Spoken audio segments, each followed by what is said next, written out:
AI और हमारी college की डिग्री 2035 तक इसका भविष्य क्या है? क्या ये बेकार हो जाएगी? ये सवाल आजकल हर किसी के दिमाग में घूम रहा है। और इसी को समझने के लिए अभी हाल ही में इंडिया, कनाडा और ऑस्ट्रेलिया के कुछ बड़े संस्थानों ने मिलकर एक ग्लोबल स्टडी की। उन्होंने ये जानने की कोशिश की है कि आने वाले 10-15 सालों में एआई हमारी पढ़ाई लिखाई को कैसे और कितना बदल देगा। तो चलिए इसी विश्लेषण में थोड़ा और गहरा उतरते हैं और देखते हैं कि हमारा भविष्य असल में कैसा दिख सकता है। तो चलिए सबसे पहले उस सवाल पर आते हैं जो थोड़ा मुश्किल है लेकिन बहुत सीधा भी।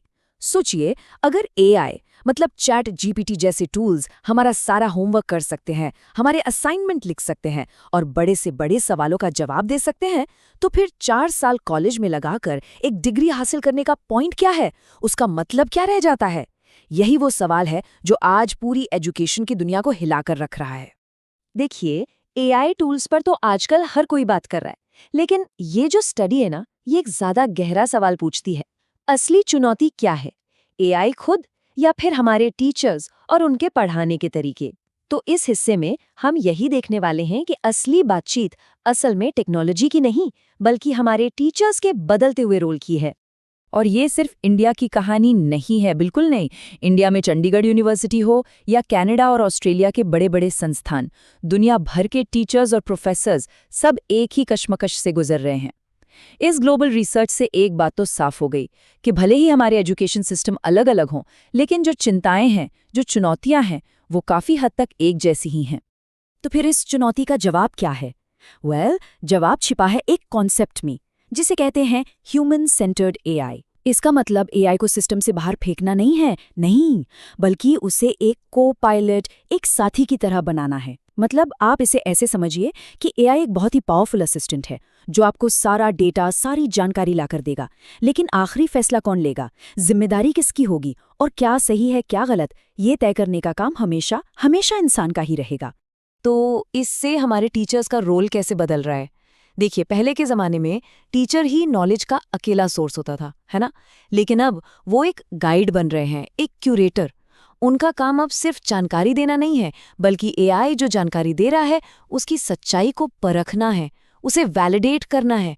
वो अब स्टूडेंट्स को ये सिखा रहे हैं कि देखो, ये एक पावरफुल टूल है, इसका सही तरीके से, नैतिक रूप से इस्तेमाल कैसे करना है। सच पूछिए तो वो इंसान और मशीन के बीच एक नए रिश्ते की बुनियाद रख रहे हैं।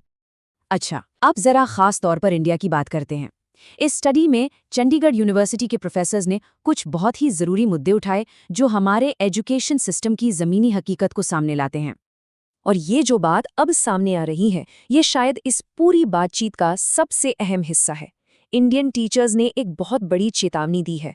उन्होंने कहा कि सबसे बड़ा खतरा ये है कि हम अनजाने में, बिना सोचे समझे, अपनी सोचने की शक्ति ही मशीनों को आउटसोर्स कर रहे हैं। मतलब हम एआई पर इतने डिपेंडेंट हो रहे हैं कि हमने खुद सोचना ही कम कर दिया है। और यही असली चैलेंज है। इंडियन टीचर्स ने ये भी साफ किया कि ऐसा नहीं है कि वो बदलाव से डरते हैं। असल में उन्हें सिस्टम की कुछ बाधाएं रोक रही हैं। जैसे कई कॉलेज और यूनिवर्सिटीज़ आज भी सेमी डिजिटल हैं, मतलब आधा काम डिजिटल, आधा कागजों पर, सारी जानकारी अलग अलग सिस्टम्स में बिखरी पड़ी है। और सबसे बड़ी प्रॉब्लम, टीचर्स पर पढ़ाने के अलावा इतना ज़्यादा एडमिनिस्ट्रेटिव काम का बोझ है कि उनके पास कुछ नया सोचने, कुछ इनोवेट करने का टाइम ही नहीं बचता। तो सवाल उठता है कि इसका सल्यूशन क्या है? अच्छी बात यह है कि इसी रिसर्च से इंडियन इंस्टीट्यूशंस के लिए एक बहुत ही सीधा साधा 3 पॉइंट एक्शन प्लान भी सामने आया है। एक ऐसा प्लान जो हमें भविष्य के लिए तैयार होने में मदद कर सकता है। तो क्या हैं ये 3 कदम? सबसे पहला, इंस्टीट्यूशंस को एक मजबूत एआई इंफ्रास्ट्रक्चर बनाना होगा। टीचर्स को सही ट्रेनिंग और टूल्स देने होंगे। दूसरा, हमें इस human in the loop model को अपनाना होगा। ये पक्का करना होगा कि एआई सिर्फ एक असिस्टेंट है, हमारा बॉस नहीं। और तीसरा, जो शायद सबसे ज़रूरी है, वो ये कि टीचर्स के ऊपर से एडमिन काम का ये जो पहाड़ जैसा बोझ है, उसे कम करना होगा। तभी तो वो असल में इनोवेशन पर फोकस कर पाएंगे। ये एक बहुत ही प्रैक्टिकल रोड मैप है। अब ये सारी बातें सुनने में बड़ी एकेडमिक लग सकती हैं, है ना? लेकिन इसका सीधा असर पड़ने वाला है स्टूडेंट्स पर, जो लोग जॉब कर रहे हैं उन पर, और इंडिया के बिजनेस पर। चलिए देखते हैं कैसे। जो लोग अभी स्टूडेंट हैं उनके लिए इसका मतलब ये है कि उनकी डिग्री सिर्फ किताबों तक सीमित नहीं रहेगी। उन्हें वो स्किल्स मिलेंगी जो आने वाले जॉब मार्केट में काम आएंगी। एक ऐसा मार्केट जहां इंसान और एआई दोनों साथ मिलकर काम करेंगे। एक तरह से कह सकते हैं कि उनकी डिग्री फ्यूचर प्रूफ हो जाएगी। और उन लोगों का क्या जो पहले से ही काम कर रहे हैं? उनके लिए ये बदलाव अपस्किलिंग का यानी कि नए स्किल्स सीखने का एक बहुत बड़ा मौका है। एजुकेशन का ये नया मॉडल उन्हें वो तरीके सिखाएगा जिससे वो एआई के साथ बेहतर ढंग से काम कर सकें और अपने करियर में रेलेवेंट बने रहें। और आखिर में बिजनेस और कंपनियों को क्या फायदा होगा?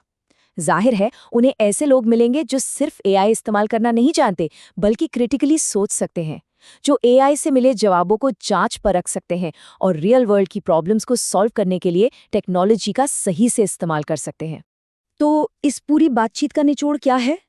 वो एक सबसे जरूरी बात क्या है जो हमें याद रखनी चाहिए? चलिए इस विश्लेषण के सबसे अहम हिस्से पर आते हैं। तो देखिए, सबसे पावरफुल टेक अवे ये है, एआई इंसानी दिमाग की जगह लेने नहीं आया है, बिल्कुल नहीं। वो यहाँ हमारी ताकत को बढ़ाने के लिए है, हमारी सोच को और धार देने के लिए है, हमें और बेहतर बनाने के लिए है। असली मकसद इंसान की इंटेलिजेंस को रिफाइन करना है, उसे रिप्लेस करना नहीं। और आखिर में एक सवाल हम सबके सोचने के लिए, ये बदलाव तो होकर रहेगा, ये तय है। एजुकेशन का भविष्य हमारी आंखों के सामने लिखा जा रहा है। तो सवाल ये है कि इस आने वाले कल को बनाने में हम सब अपना अपना क्या रोल निभाएंगे।